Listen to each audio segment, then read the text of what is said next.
Hello everyone. आप सबका हमारे चैनल में बहुत-बहुत स्वागत है। सारे मनुष्य एक जैसे नहीं होते। हर किसी में अलग-अलग क्षमताएं होती है। बस हमें मेहनत और धैर्य के साथ आगे बढ़ना होता है ताकि हम हमारे लक्ष्य को प्राप्त कर सके। अब तक हमने देखा कि आमिर स्कूल से घर लौटता है और बाबा से मिलने कमरे में जाता है, जहाँ वो रहीम खान जो बाबा के व्यापारी मित्र है, उनसे बात कर रहे होते हैं।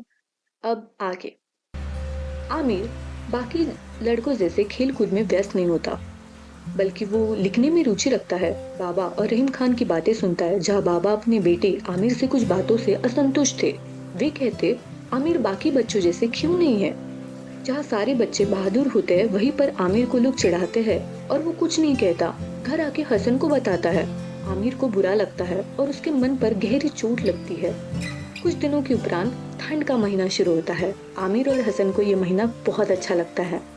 वजीर अकबर खान जगह जो काबुल में होती है, वहाँ आगा साहब की जमीन थी, जहाँ अक्सर आमिर और हसन खेला करते थे। बेरीज इकट्ठा करके अपने हाथ घास को पोंछ दिया करते। एक दिन ऐसे ही आमिर हसन को कहानी सुना रहा होता है और हसन भी ध्यान देकर कहानी सुन रहा होता है। आमिर को लगता है हसन को पढ़ने आता नहीं है, तो वो अपने मन से बनाई कहानी सुनाता है। पन्नों को निहारते हुए आमिर कहानी सुनाने लगता है। खत्म होने पर आमिर हसन से पूछता है कहानी कैसी थी।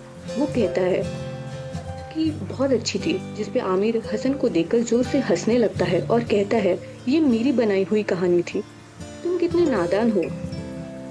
दोस्तों, आशुतोष राणा कहते हैं जब हम रो नहीं पाते, सुख से सो नहीं पाते, जब खो नहीं पाते, तब बचपन याद आता है।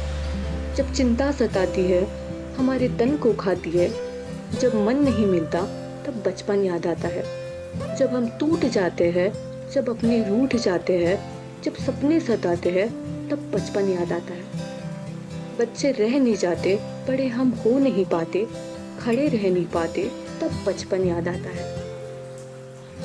किसी को सह नहीं पाते, अकेले रह नहीं पाते, किसी को कह नहीं पाते, तब बचपन याद आता है। जब फल नहीं मिलता, जब कोई हल नहीं मिलता, मंजिल नहीं मिलती, तब बचपन याद आता है।